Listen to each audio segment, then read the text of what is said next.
I was in court when the judge gave my mom 2 years for attacking my grandma. That's when I lost the only family member I ever trusted. Dad squeezed my shoulder during the whole ride to his parents' house. It's just temporary, he said, until I can figure things out. Grandma was already on the porch, her camera hanging around her neck like always. Dad hugged me at the door. Be good for Grandma and Grandpa. His voice cracked. I'll visit every day. Grandpa appeared behind Grandma, his hand on her shoulder. We'll take excellent care of her, son. Don't you worry. Something passed between them in that look. Dad left without looking back. The guest house smelled like paint and new locks. This will be your space, Grandma said, leading me through the converted garage. We want you to feel safe here. I noticed the windows had child locks installed. When did you? Oh, we've been preparing, Grandpa said from the doorway. His eyes tracked my every movement. Since your mother's first arrest, we knew this day would come. That night, I couldn't sleep. Their voices drifted through the thin wall between the guest house and their kitchen. We need to fabricate fresh bruises on our body, Grandma said. Make it seem like the child is abusing us. Tomorrow night, Grandpa replied, after she's had time to settle in. My blood went cold. I grabbed my phone to text Dad, but there was no signal. The Wi-Fi was password protected. Even the landline in the guest house just buzzed dead air. The next morning, Grandma brought breakfast on a tray. Click. Another photo. You look tired, sweetheart. Did you sleep poorly? She studied my face like she was measuring something. Your mother had trouble sleeping too. Before her. Episodes. My mom's not crazy, I said. Grandma's face went hard. Your mother attacked 3 people. The judge saw the evidence. She set down the tray too hard. Violence runs in families. We're watching for signs. I waited until I thought they left for groceries, then searched everywhere for a phone. Nothing. The windows had child locks. They only opened 2 inches. The door only opened from outside. I was trapped. Looking for something? Grandpa stood in the doorway. I want to call my dad. He's at work. Grandpa stepped inside, closing the door behind him. The social worker comes tomorrow. She needs to see proof that you're dangerous, just like your mother. What? Some scratches on my arms. Maybe a black eye. He moved closer. You're going to give them to me. I backed against the wall. I won't hurt you. You won't have to. He smiled. You just have to look like you did. That's when I saw Grandma through the window with her camera. Click. See? You're already threatening me, Grandpa said, backing me into a corner. I had to defend myself. I ran for the door, locked. Grandma entered, camera ready. Get some pictures of her looking angry, Grandpa said, before we rough ourselves up. I grabbed a lamp and smashed the window. The alarm screamed through the house. She's destroying property, Grandma shouted, taking pictures. Just like her mother. I kicked out the glass and squeezed through. Hit the ground hard.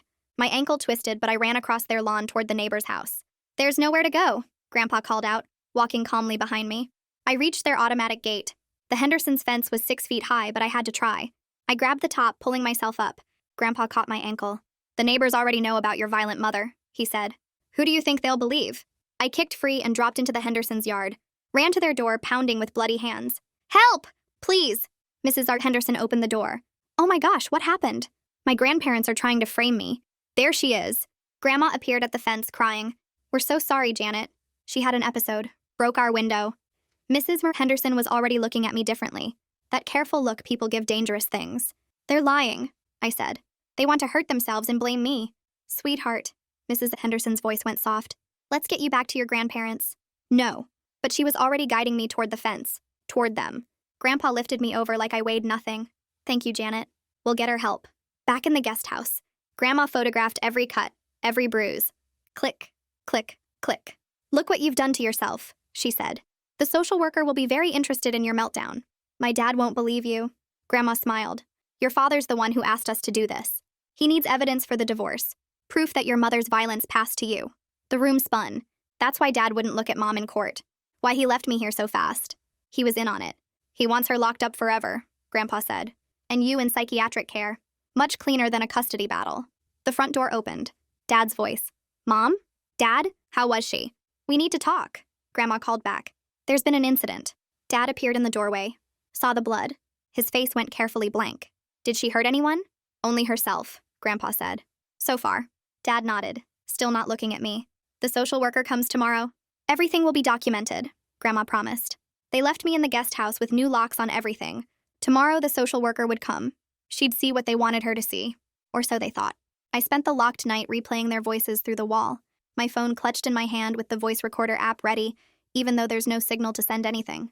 Every creak of the house made me freeze, wondering if they were coming back to start their plan tonight. I didn't sleep at all. Just stared at the ceiling and tried to figure out what happens when that social worker arrives tomorrow. The darkness pressed in on me, and I kept checking the door handle every few minutes to make sure it was still locked from the outside. My mind kept going back to Dad's blank face when he saw the blood, how he didn't even look at me. Around 3 in the morning, I heard footsteps in the main house and my whole body went tight, but they passed by without stopping at the guest house. I counted my breaths to stay calm, the way Mom taught me before everything fell apart. The hours crawled by so slowly, I thought morning would never come. Morning came with Grandma's key turning in the external lock, and she entered with another breakfast tray, and that camera around her neck like a weapon. She set the food down and studied my face with clinical interest, noting the dark circles under my eyes. I kept my expression blank and didn't touch the food until she left, checking it carefully for anything that might make me sick or drowsy. The eggs looked normal, the toast was just toast, but I sniffed everything before taking small bites. My stomach was too twisted to eat much anyway, but I forced down half the plate because I needed my strength. After I finished, I used the bathroom mirror to document my own appearance with my phone camera, taking pictures of my unbruised face and arms with timestamps. The photos saved to my device even without signal, creating a record of what I actually looked like before they tried to change the story. I angled the camera to catch every part of my face and neck, then took shots of both arms from different angles. My hands shook a little, but the pictures came out clear. I hid the phone in the bottom of my pillowcase where I could grab it quickly if I needed to record audio. The pillowcase had a small tear in the seam that made a perfect hiding spot. Grandpa brought lunch and made small talk about the weather, his voice friendly like we're a normal family. I responded in short sentences and watched his hands, remembering how he grabbed my ankle yesterday. When he asked if I slept well, I said yes, even though we both knew it was a lie, because I was learning that giving them nothing is its own kind of power. He smiled at my answer, but his eyes stayed cold, measuring me. He set the sandwich down and asked if I needed anything, still playing the concerned grandparent. I told him no and waited for him to leave, my heart beating hard the whole time he stood in the doorway. Around 2 in the afternoon, I heard a car in the driveway and voices at the front door of the main house. My heart pounded as I recognized this must be the social worker, right on schedule. Grandma's voice drifted through the wall, warm and concerned, explaining how worried they were about me after my violent outburst yesterday. I pressed my ear to the thin wall and listened to Grandma describe the window-breaking incident, her voice shaking with fake emotion. She told the social worker about my mother's violence charges and hinted at Jean's passing down, painting me as a bomb ready to go off. Every word was planned to make me sound dangerous before the social worker even met me. I heard her mention the neighbor having to bring me back, how I was screaming and out of control.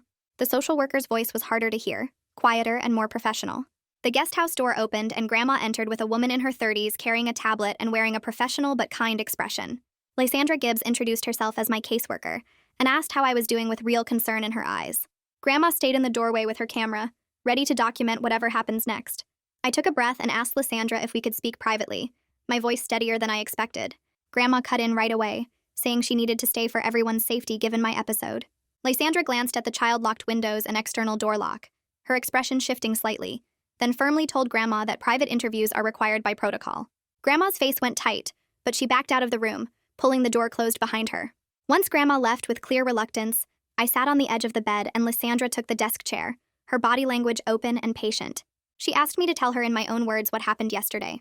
I started with the window breaking, but she gently stopped me, asking me to go back further, to when I first arrived here. So I told her about hearing them through the wall that first night, their plan to make fake bruises and frame me. My voice shook, but I kept going, explaining the disabled phone and Wi-Fi, the locks that only open from outside. Lysandra took notes on her tablet without stopping me, her face staying neutral but her typing getting faster as I described Grandpa cornering me. I pulled my phone from my pocket and opened the voice recorder app, showing Lysandra the timestamps from last night and this morning. My hands shook a little as I explained that I'd been recording everything since I overheard them planning through the wall, even though there's no signal to send the files anywhere. She leaned forward to look at the screen, her eyes scanning the list of recordings with dates and times. Then I reached under my mattress and pulled out the handwritten timeline I'd created last night, every event logged with the time it happened as close as I could remember. Lysandra took it carefully and started reading, her tablet forgotten for a moment as she absorbed what I'd written. She pulled out her tablet and photographed each page of my timeline, then took pictures of my phone screen showing all the recordings. Something changed in her face as she worked, a shift from professional concern to actual belief. She looked up at me and asked if she could listen to one of the recordings, and I nodded and played the one from last night where they talked about fabricating bruises. Her jaw tightened as Grandma's voice came through the speaker, talking about making it look like I hurt them. When it finished, she photographed my phone again, showing the audio file details, then asked if I had more. I showed her 3 other recordings, including the one where Grandpa said the social worker needed to see proof I was dangerous. Lysandra's typing got faster and more intense as she documented everything. She stood up and asked to see the window I broke yesterday. I pointed to where Grandpa had already covered it from outside with a big piece of plywood, blocking the whole frame. She went to the window and tried to open it, but could only get it to move about 2 inches before the child lock stopped it. She photographed the lock mechanism up close, then moved to each of the other 3 windows and photographed those locks too. Then she examined the door, taking pictures of how the lock only had a keyhole on my side with no way to open it from inside. She asked where the bathroom was, and I showed her the tiny attached bathroom that Grandpa had installed, and she photographed that too. Her questions got more specific after that. She asked what time they usually brought meals, and I told her it varied, but usually breakfast around 8, lunch around noon, dinner around 6. She asked if I could leave the guest house whenever I wanted, and I explained that the door stayed locked from outside unless they opened it. She asked if I ever went into the main house, and I said only that first day when I arrived, never since. She asked if there was a phone in here besides my cell, and I showed her the landline on the wall that just made a buzzing sound when you picked it up. She tested it herself and heard the dead line, then photographed the phone. She asked about the Wi-Fi password, and I told her I never got it, that my phone had no signal and no internet. She pulled out her own phone and checked, and I saw her frown when she realized there was no Wi-Fi network showing up at all in the guest house. Lysandra put her tablet in her bag and sat back down, her face serious but kind. She told me she was coming back within 72 hours for an unannounced follow-up visit, and that she was recommending a full safety evaluation of this placement. Then she asked me directly if I felt like I was in immediate danger right now, this minute. I wanted to scream yes, wanted to beg her to take me away right now, but I knew from reading about CPS online that immediate danger meant emergency removal, and that could mean anywhere, maybe somewhere worse than here. So I took a breath and told her I was really scared, but I thought I could manage if she came back soon like she promised. She reached out and squeezed my hand, which surprised me because I thought social workers weren't supposed to do that. She promised she'd be back and told me to call 911 if anything happened that made me feel unsafe before she returned. I nodded, even though I wasn't sure calling the police would help when my grandparents had all those photos of me looking violent and destroying property. She stood up and called for Grandma, and I heard the key turn in the lock from outside before Grandma opened the door. After Lysandra left, I pressed my ear against the thin wall between the guest house and the kitchen. Grandma's voice came through first, high and anxious, asking Grandpa what that girl might have said. Grandpa's response was quieter, harder to hear, but I caught something about damage control. Then his voice changed, got cold in a way I hadn't heard before, and he said clearly that they needed to accelerate the timeline. My stomach dropped and I grabbed my phone, fumbling to start a new recording. Grandma said something I couldn't make out, and Grandpa raised his voice slightly, saying they couldn't wait for another social worker visit. I held the phone close to the wall, making sure it was picking up their voices. Grandma's next words came through crystal clear, talking about needing visible evidence by tomorrow morning. She said the word evidence like she was discussing a grocery list, casual and practical. Grandpa agreed and said something about making it convincing but not overdoing it.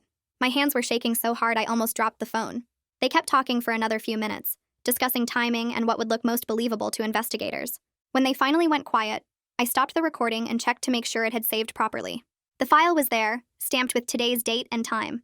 The guest house door opened maybe an hour later, and both of them came in together. Their faces had this set look, determined and cold. Grandpa closed the door behind them and stood in front of it like a guard. He told me in this flat voice that I wouldn't be having any more private conversations with social workers or anyone else.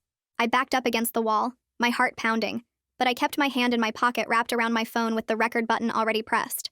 Grandma stepped closer and said in this loud, careful voice that troubled teens can't be trusted to tell the truth about their own behavior.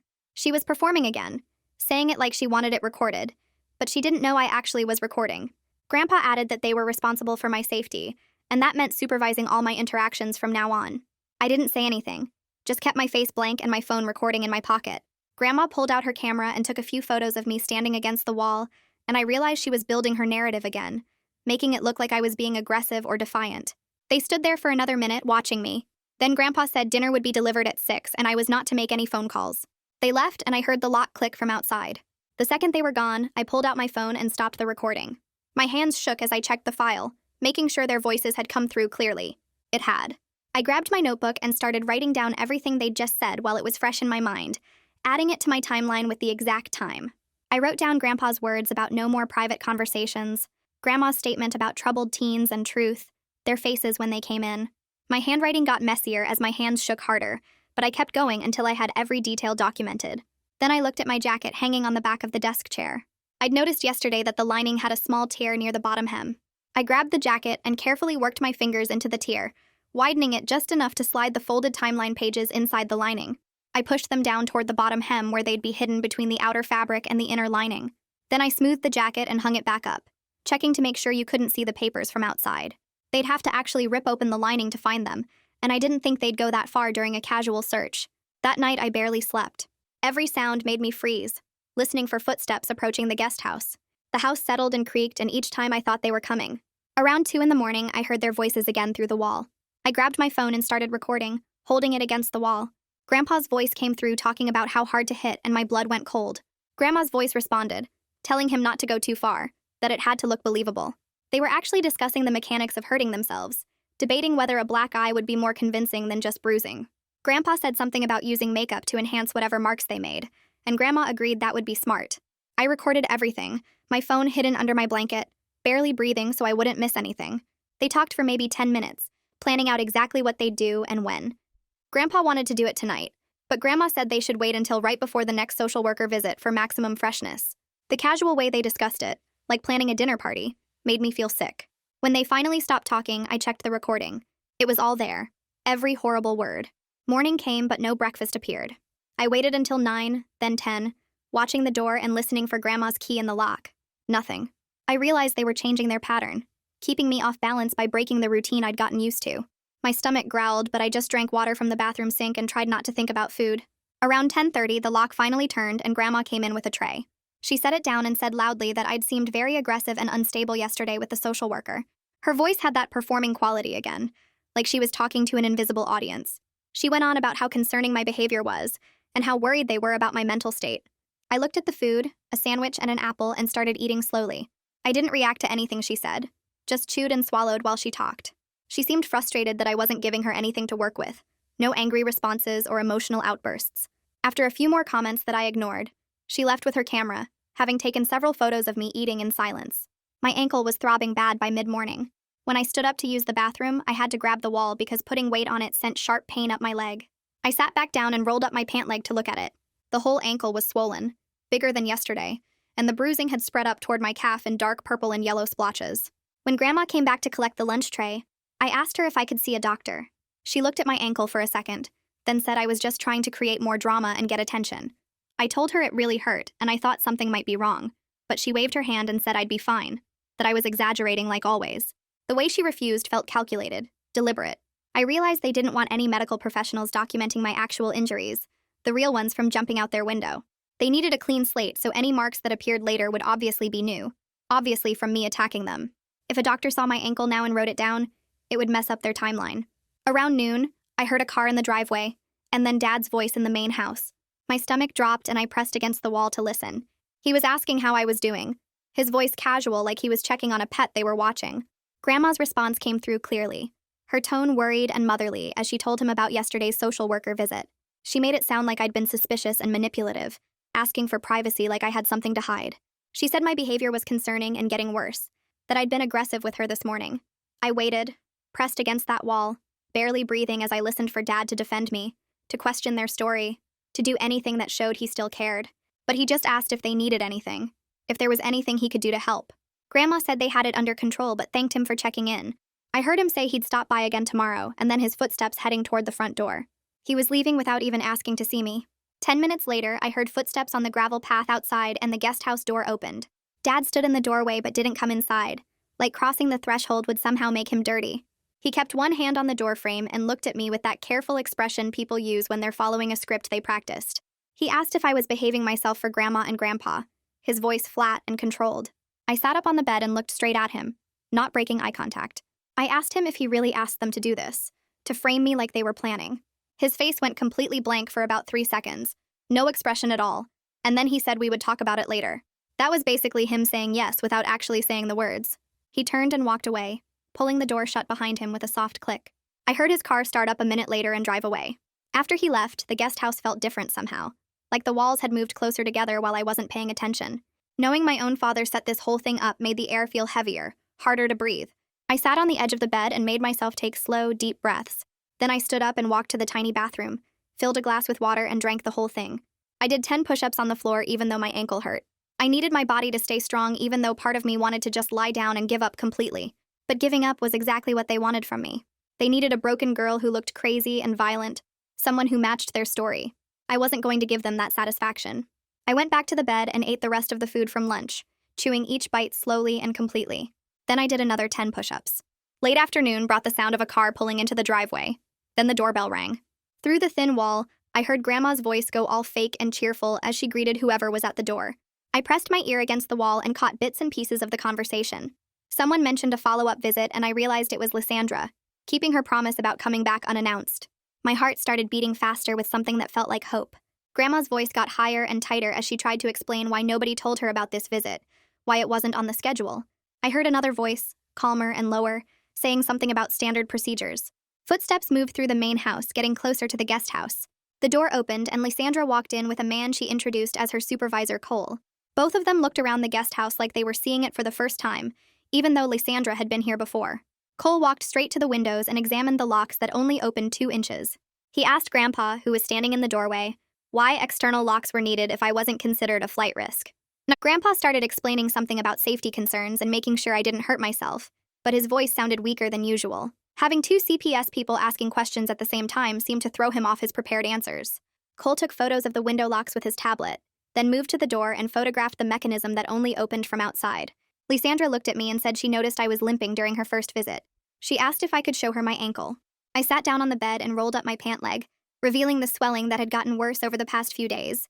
The whole ankle was puffy, and the bruising had spread up my calf in dark purple and yellow patches. Cole came over and took several photos from different angles, the camera clicking quietly. He asked when I had received medical attention for the injury.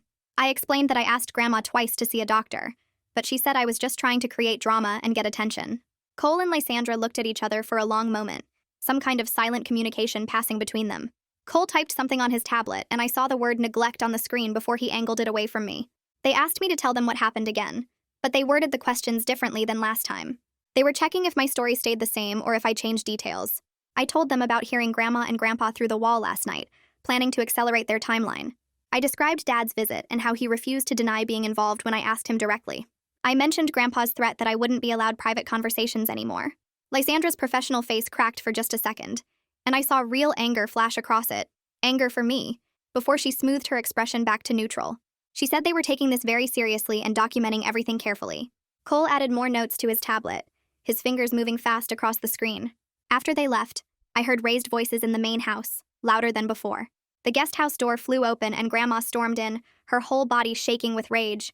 She demanded to know what lies I told them this time, what stories I made up to make her and Grandpa look bad. I sat on the bed and didn't say anything, just looked at her calmly. My silence seemed to make her even angrier.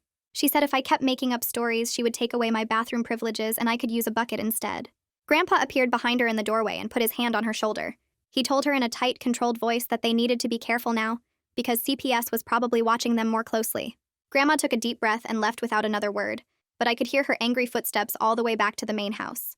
The next morning, I woke up to silence instead of Grandma's key in the lock. I waited for about an hour, wondering if they were going to bring food at all. Finally, I heard something slide across the floor near the door.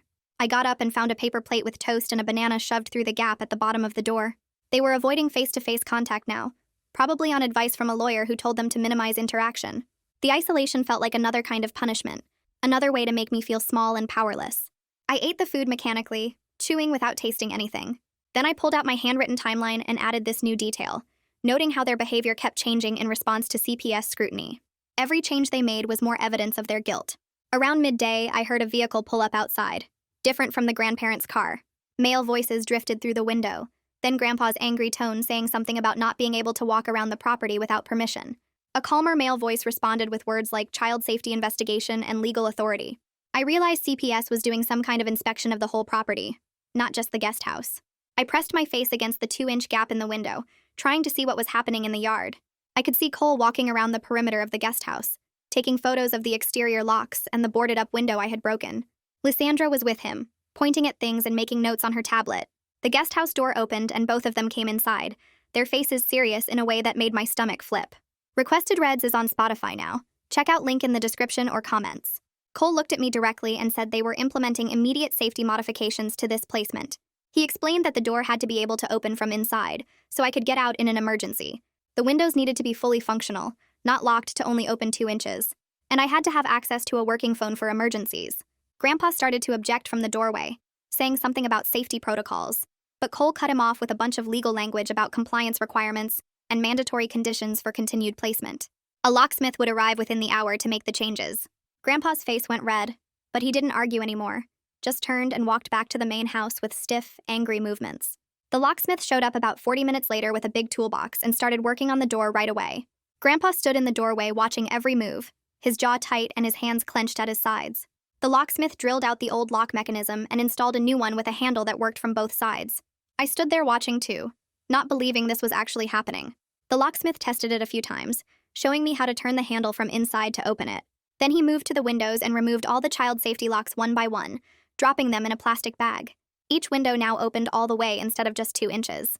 The locksmith asked if I wanted to test them, and I did, pushing each one open as far as it would go. Fresh air came in, and I could actually fit through the opening if I needed to. Grandpa made a noise in his throat but didn't say anything, just watched with this look on his face like he wanted to break something. The locksmith packed up his tools and left, and Grandpa walked out right behind him without looking at me. Lysandra came back in carrying a small phone in a clear plastic case. She handed it to me and explained it was for emergencies only, that they would be checking the usage records. Her direct number was already programmed in along with 911 and the main CPS line. I turned the phone over in my hands, not quite believing I was holding a working phone again. Grandma appeared in the doorway, her arms crossed over her chest. For once, she didn't have the camera around her neck. Her face looked pinched and angry, like she was holding back words she wanted to say. Lysandra told me to keep the phone charged and with me at all times. She said if anything happened, anything at all that made me feel unsafe, I should call immediately. I nodded and slipped the phone into my pocket. After they left, I sat on the bed for a long time just looking at the door handle that I could now open myself.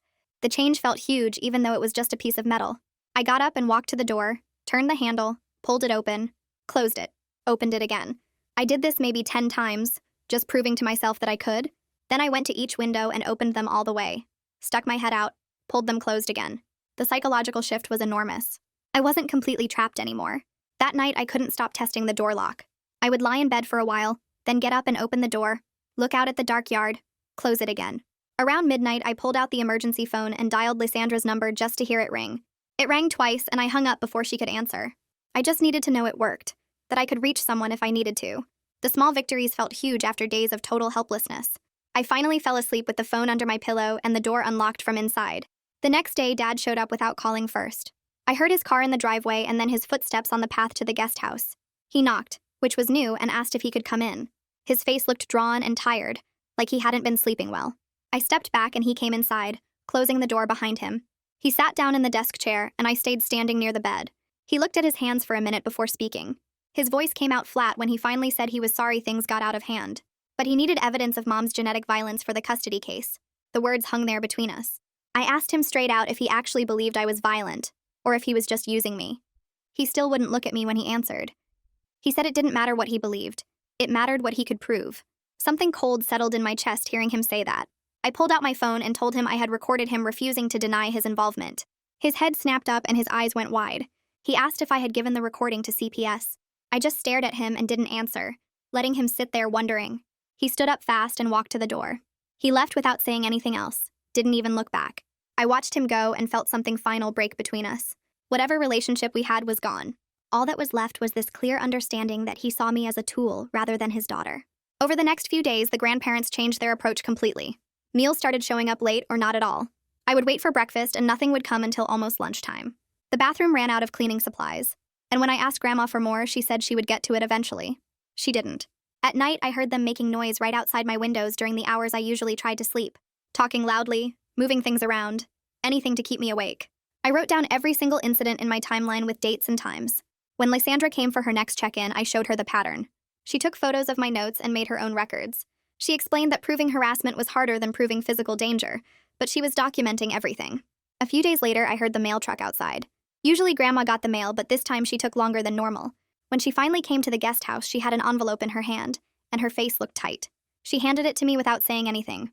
The envelope was already open, even though it had my name on it. Inside was a letter on official-looking paper from something called Legal Aid.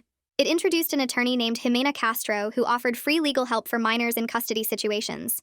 There was a phone number and instructions to call collect if needed. I read it twice to make sure I understood.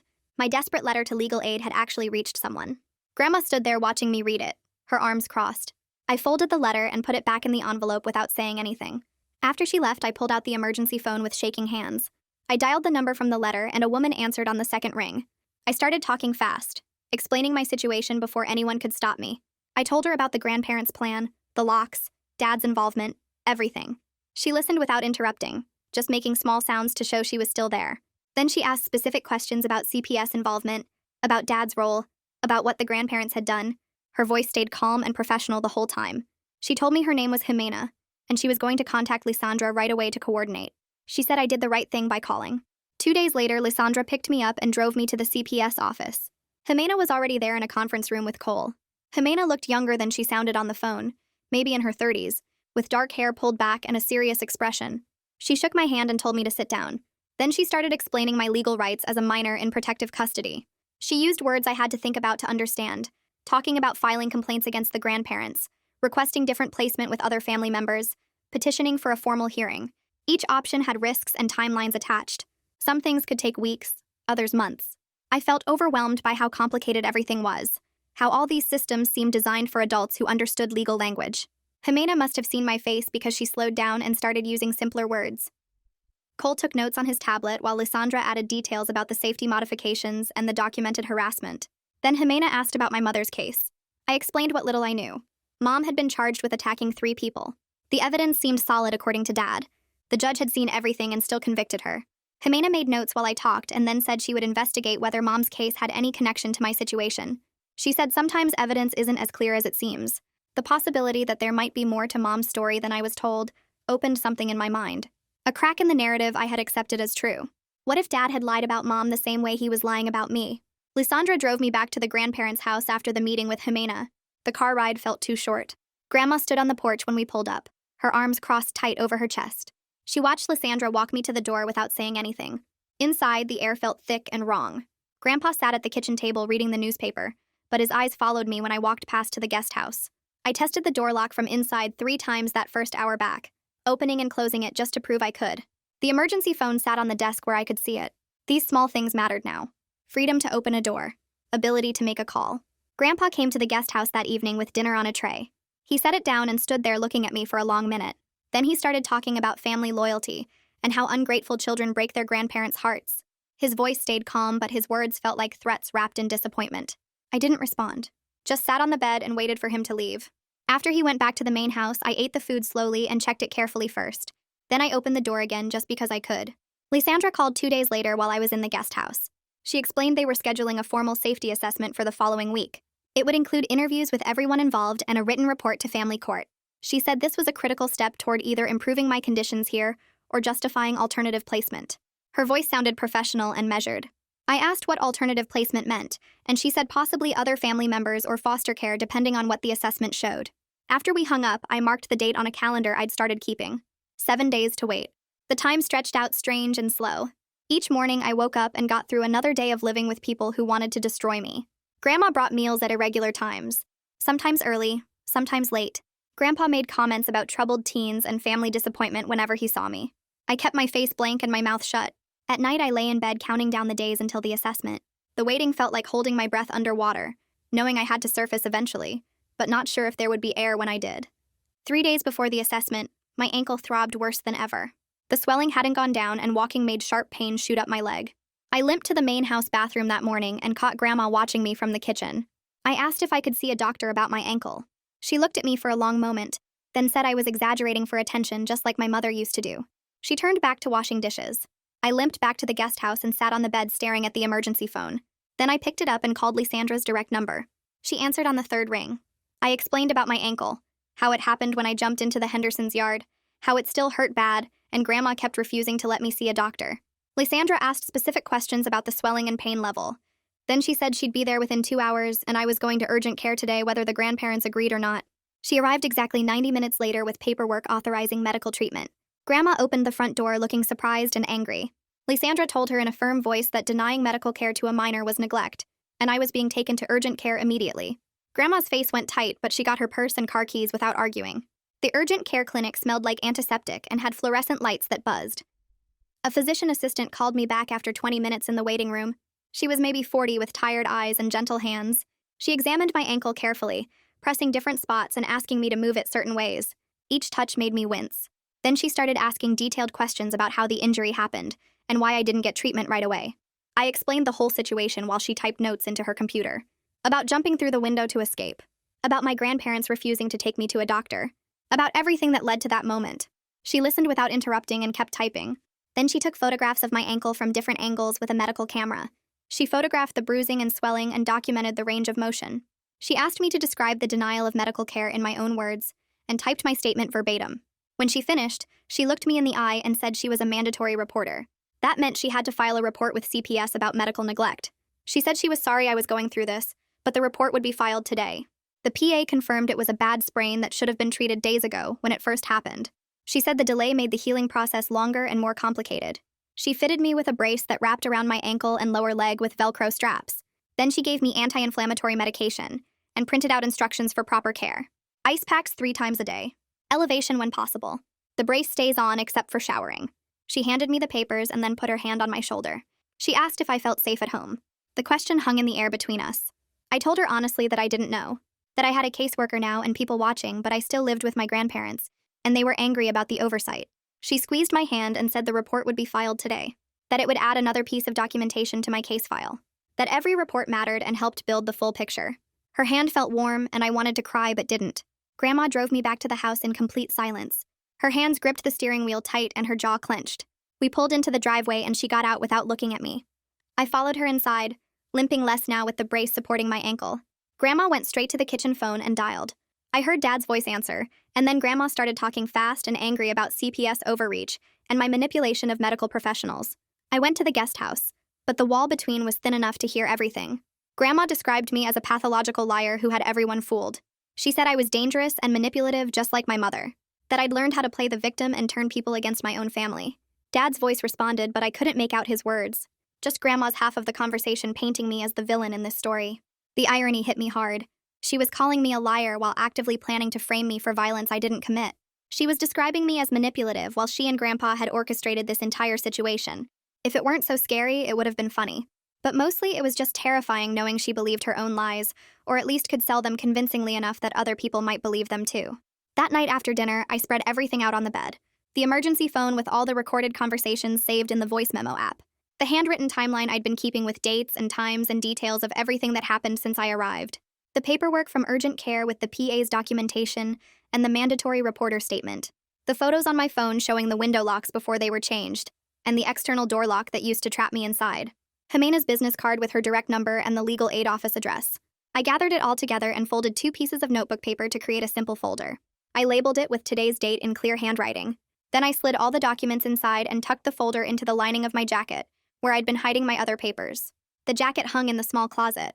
If something happened to me, if the grandparents succeeded in making me look violent or crazy, if I disappeared into psychiatric care like they wanted, there would be a record. Someone would find it eventually.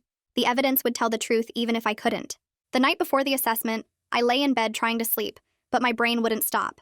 I kept running through what I needed to say and how to say it calmly, how to present the facts without sounding emotional or unstable, how to show them I was credible and my grandparents were the dangerous ones.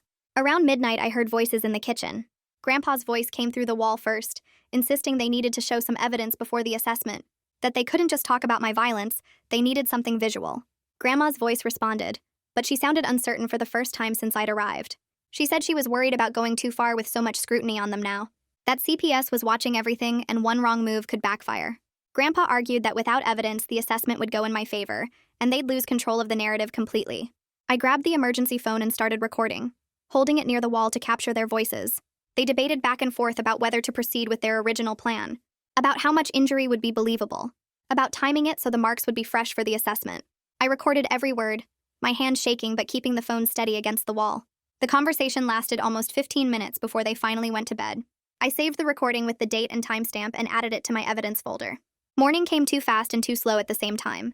I heard cars in the driveway around 9, Lysandra's voice at the front door, then Cole's deeper voice, then a woman I didn't recognize. The guest house door opened and Lysandra came in first, followed by Cole and another woman she introduced as a child psychologist. The psychologist looked maybe 50 with gray hair pulled back and kind eyes behind wire-rimmed glasses. They asked if they could sit down and interview me here in the guest house. I said yes and sat on the bed while they took the desk chair and the folding chairs Grandma had brought in. Lysandra asked me to walk through the entire timeline from when I first arrived at my grandparents' house to right now, to tell them everything in my own words. I started talking and didn't stop for almost 30 minutes. I told them about overhearing the plan that first night, about the disabled phone and Wi-Fi and the locks that only opened from outside, about Grandpa cornering me and telling me I had to give him injuries, About breaking the window and running to the Hendersons and being brought back. About Dad's involvement and his admission that he needed evidence against Mom. I spoke steadily without crying, and pulled out my evidence folder when I got to the parts about documentation. I showed them my handwritten timeline with dates and times. I showed them the urgent care paperwork and the PA's mandatory reporter statement.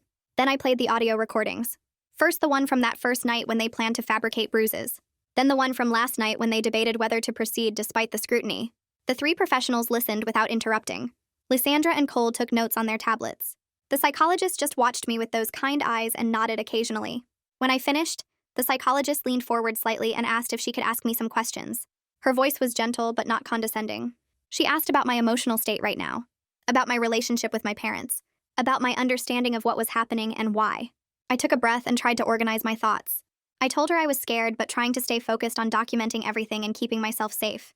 That I didn't trust Dad anymore after learning he was part of this scheme. That I missed my mom even though I didn't know if the things they said about her were true, or if Dad had lied about her the same way he was lying about me. The psychologist nodded and made notes on a legal pad with a pen. Her expression stayed compassionate but professional. She asked a few more questions about my sleep and eating and whether I'd had thoughts of hurting myself or others. I answered honestly. Sleep was bad, eating was mechanical, and no, I'd never thought about hurting anyone. I just wanted to be safe and away from here. The psychologist wrote everything down and thanked me for being so open and clear in my answers. The three of them gathered their tablets and folders and stood up together. Lysandra gave me a small nod before they left the guest house, and I heard their footsteps cross the yard toward the main house. The front door opened and closed, and then Grandma's voice started up, loud enough that I could hear it through the walls even with my door still open. I sat on the edge of my bed and listened, my hands pressed flat against my knees to keep them from shaking. Grandma was explaining something in that fake, worried tone she used when she wanted people to feel sorry for her. Her voice kept rising higher, getting more defensive as the professionals asked questions. I caught words like difficult and episodes and just like her mother. Grandpa's voice came next, calmer and more controlled, but I could hear the edge underneath when he talked about safety concerns and necessary precautions. Cole's voice cut through both of them, asking something direct about the external locks and why they were installed before I even arrived. The conversation went on, voices overlapping and interrupting. I heard Lysandra mention the recordings I'd played for them, and Grandma's voice went sharp and angry. She said something about privacy and trust that I couldn't make out fully. The psychologist asked a question in her calm professional voice, and Grandpa stumbled over his answer in a way that made it clear he was caught off guard. More than an hour passed while I sat there listening to them try to explain away everything I'd documented. My ankle throbbed in the brace from urgent care, and I shifted my weight to take pressure off it. Finally, I heard chairs scraping and footsteps moving toward the front door. The professionals emerged from the main house and walked back across the yard. Lysandra knocked on my doorframe even though it was still open, and the other two stayed back near the main house. She came inside and closed the door partway behind her, giving us some privacy. Her face looked tired but determined, and she sat down in the desk chair again. She told me they were recommending enhanced supervision of my placement here, with weekly check-ins from CPS to monitor the situation closely. My stomach dropped because I'd been hoping she would say I could leave right now, that they were moving me somewhere safe immediately. She must have seen it in my face because she leaned forward slightly and explained that the system doesn't work that way. They need documented patterns over time, not just my word against my grandparents' word, even with the recordings. She said they were building a case, but it takes weeks or months to gather enough evidence for a judge to order removal. I asked if that meant I had to stay here with them, and she nodded but promised they would be watching closely now. She told me to keep documenting everything, to call her immediately if anything escalated, and to focus on keeping myself safe while they built the case. The words felt heavy, like I was asked to survive in a trap, while people on the outside slowly worked to spring it open. She squeezed my shoulder before she left and reminded me I had the emergency phone now. I could call any time.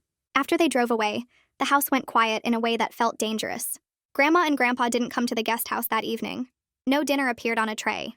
I ate granola bars from the stash I'd been hiding in my jacket and drank water from the bathroom tap. The next morning, Grandma left a plate of toast outside my door without knocking or coming in. I opened the door after I heard her footsteps retreat and brought the food inside, checking it carefully before eating. The silence continued for days. They barely looked at me when our paths crossed in the yard.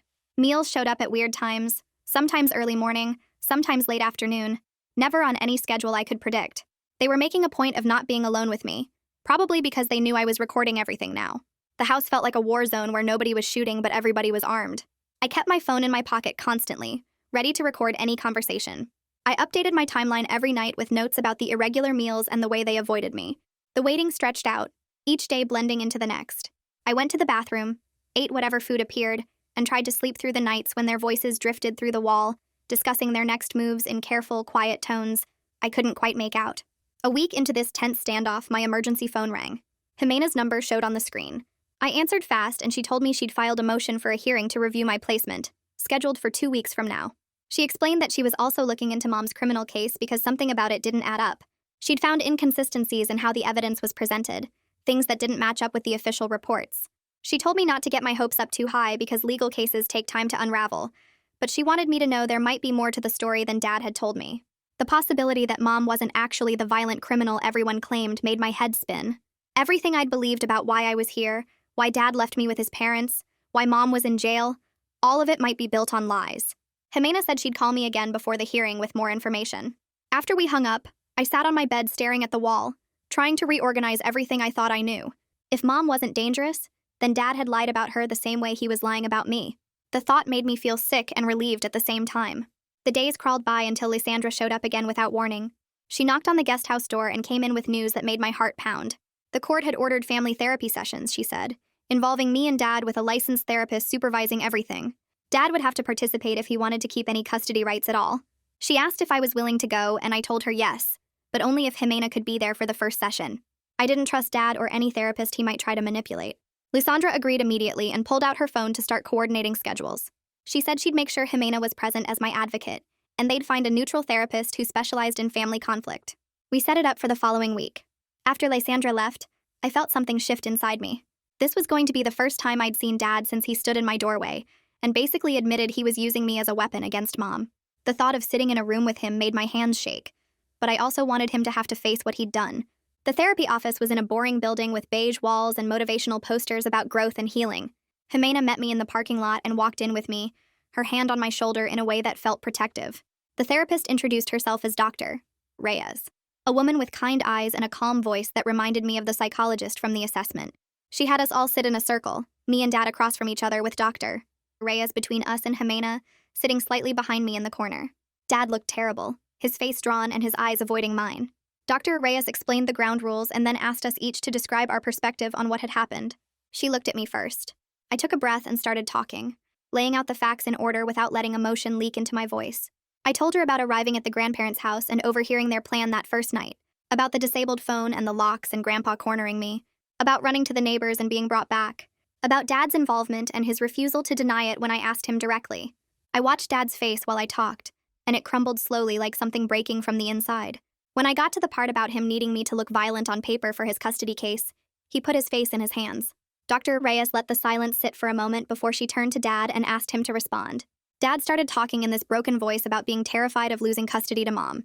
He said he was desperate to prove she was dangerous because the courts were leaning toward joint custody, and he couldn't let that happen. He talked about how his parents convinced him that violence was genetic, that I would eventually turn out like Mom, and that documenting it early would protect everyone. His voice shook when he tried to explain his reasoning. Dr. Reyes listened without interrupting, her face neutral and professional. Then she asked him a direct question that cut through all his explanations. She asked if he actually believed I was violent. Dad stared down at his hands for what felt like forever. The room was so quiet I could hear the clock on the wall ticking. Finally, he said no. His voice was barely above a whisper. He said he didn't believe I was violent at all. He said he just needed the documentation to look like I was, to build his case against Mom. The admission hung in the air between us, and I felt something final break inside my chest. He'd just confessed to using me as a tool, to not caring about the truth, only about what he could prove on paper. Dr. Reyes let that sink in before she started talking about what rebuilding trust would require. She said it wasn't about apologies or promises. It was about consistent actions over months of work. She told Dad he needed to cooperate fully with CPS, to support whatever placement I wanted, even if that meant living somewhere else, and to get himself into individual therapy to deal with his own problems. She made it clear that words meant nothing at this point. Only actions would matter. Dad nodded and agreed to everything she said, but I felt completely empty watching him. The damage was too deep for any amount of therapy to fix. He'd looked me in the eye and sacrificed me to win a custody battle. That wasn't something you came back from. After the session ended, Jimena walked me out to the parking lot where Lysandra was waiting in her car. Jimena stopped before we reached the car and turned to face me. She told me quietly that she was impressed by how I'd handled myself in there. She said most teenagers would have broken down crying or started yelling, but I stayed focused on the facts and on protecting myself. Her words made something click into place in my mind. I realized I wasn't the same person who'd arrived at my grandparents' house trusting my father and believing what adults told me. That girl was gone. I'd changed into someone harder, someone who documented everything and trusted actions over words. The change felt permanent. 2 days later, I was in the guest house when the emergency phone rang again. Lysandra's voice came through saying she had important news about Mom. She told me that Mom's attorney had requested a formal review of her case based on new evidence that Jimena had helped dig up. Apparently, the 3 attacks Mom was charged with were actually self-defense situations that got misrepresented in court. There was documentation that proved it, paperwork that had been suppressed during Mom's original trial. Lysandra said the prosecution was scrambling to figure out how to respond. The news hit me like a physical blow. Hope and anger crashed together in my chest. Hope that Mom might actually be innocent, that she might get out and we could be together again. Anger that Dad had known the truth and used it against both of us anyway, that he'd let Mom sit in jail while he built his case on lies. I asked Lysandra what happened next, and she said Mom's attorney was pushing for the charges to be dropped entirely. It could take weeks or months to resolve, but there was real possibility now. After we hung up, I sat on my bed with my head in my hands, trying to process everything. My whole world had been built on the story that Mom was dangerous and Dad was protecting me. Now that story was collapsing, and I didn't know what was left underneath. The hearing happened 3 days later in a courtroom that smelled like old wood and floor polish. Jimena sat next to me at a long table, her briefcase open with my evidence folder on top. Dad sat across the aisle with his attorney, a man in an expensive suit who kept shuffling papers. The judge was a woman in her 50s with reading glasses hanging on a chain around her neck. She looked tired, but her eyes were sharp when she called the case number. Jimena stood and started presenting my documentation, laying out each piece on a projector screen so everyone could see. The timestamps on my voice recordings, the photos of the locks before they got changed, the urgent care report about my ankle, the CPS reports from Lysandra and Cole. Dad's attorney kept trying to interrupt, calling things misunderstandings and teenage drama. The judge held up her hand and told him to wait his turn. Then Jimena played the audio recording of Grandma and Grandpa planning to fabricate bruises. Their voices filled the courtroom, talking about how hard to hit and whether a black eye would be too obvious. Dad's face went white. His attorney stopped shuffling papers. The judge leaned forward and asked Jimena to play it again. After the second time, she looked directly at Dad and asked him a question. She wanted to know if he participated in a scheme to create fake evidence of my violence. Dad's attorney stood up and started talking about context and misinterpretation. The judge cut him off and repeated the question, this time saying she wanted to hear from Dad directly, not his lawyer. The courtroom went quiet. Dad sat there for what felt like forever, his hands gripping the edge of the table. Then he said yes. He asked his parents to document concerning behaviors, but he claimed he didn't know they would go as far as planning to hurt themselves. His voice was flat, like he was reading from a script. The judge took off her glasses and set them on the bench. She said asking family members to manufacture evidence was conspiracy to commit fraud and child endangerment. Her voice got harder with each word. She ordered Dad to have only supervised contact with me while they did more evaluation. Then she said she was placing Grandma and Grandpa under investigation for attempted abuse. Dad's attorney tried to object, but the judge was already moving on. She turned to me and asked what I wanted. My throat felt tight, but I made myself speak clearly. I told her I wanted to live somewhere safe while Mom's case got reviewed. Somewhere I could go to the school and not be scared. The judge nodded and wrote something down. She said CPS would arrange temporary foster placement with therapy support. If Mom's case got overturned, they would look at reunification. It wasn't perfect, but it meant I was getting out of the grandparents' house. 3 days later, Lysandra drove me to a house on the other side of town. A couple named the O'Neills met us at the door. Mrs. O'Neill had kind eyes and Mr. O'Neill shook my hand like I was an adult. They told me they took emergency placements for older kids all the time. My room was upstairs, painted blue with a bed that had a thick comforter. Mrs. O'Neill showed me the lock on the inside of the door. She said I could lock it whenever I wanted privacy. That night, I locked and unlocked the door about 20 times, just feeling the difference between choosing to lock myself in and being locked in by someone else. The change felt huge. Lysandra started visiting every week to check how I was doing. The O'Neills gave me space, but made sure I knew they were there if I needed anything. I started seeing Dr. Reyes for therapy sessions twice a week. At first, the nightmares were terrible. I dreamed about being trapped in the guest house with the windows only opening 2 inches. I dreamed about Grandpa's hand on my ankle. I dreamed about Dad's blank face when he saw my blood. Dr. Reyes taught me breathing exercises and ways to calm down when I woke up scared. Slowly, the dreams came less often. After a few weeks, I started sleeping through most nights. 6 weeks after the hearing, my phone rang during breakfast. It was Jimena calling with news about Mom. She said Mom's conviction got overturned and she was released while the prosecution figured out what to do next. The evidence Jimena found proved that the attacks Mom was charged with were actually self-defense situations. Dad had known the truth and used it against both of us anyway. Mom was going to stay with her sister while everything got sorted out. CPS approved supervised visits with me. I felt scared and hopeful at the same time. I hadn't seen Mom in months, and I didn't know if we could fix what got broken. The first visit happened at a CPS office with Lysandra sitting in the corner. Mom walked in and saw me and started crying. She kept saying she was sorry. Sorry she couldn't protect me. Sorry I had to go through everything alone. I cried too. and we held each other while Lysandra looked at her tablet and pretended not to watch. Mom explained how Dad manipulated evidence to make her look dangerous because he wanted sole custody. She'd been fighting from jail to prove her innocence while I was trapped at the grandparents' house. We had a lot to rebuild, but for the first time in months, I felt like I had a parent who actually wanted to protect me. Over the next month, Mom's visits got longer and happened more often. CPS watched how she was doing and whether she had stable housing. She got a job at a grocery store, and her sister helped her find a small apartment. They furnished a room for me with a bed and a desk and posters Mom thought I might like. The court finally approved a trial reunification period where I would live with Mom while keeping up with therapy and CPS check-ins. It wasn't perfect closure because Dad was facing charges and the grandparents were under investigation, and I still had trust issues. But it was real progress toward actual safety. On moving day, I packed my things at the O'Neill's house and thanked them for giving me a safe place when I needed it most. I brought my evidence folder with me to Mom's apartment, not because I needed it anymore, but because it showed everything I survived and documented. Mom saw it when I was unpacking and she understood without me having to explain. She hugged me and promised I would never have to fight alone again. I wasn't dumb enough to think everything would be perfect now. But I was safe, and I was believed, and I had a parent who actually protected me. That was more than I had 6 weeks ago, and it was enough to build on. That is how it happened from my side. What about you? I always enjoy hearing how others would have handled it. Tell me in the comments, and I will be reading through them later.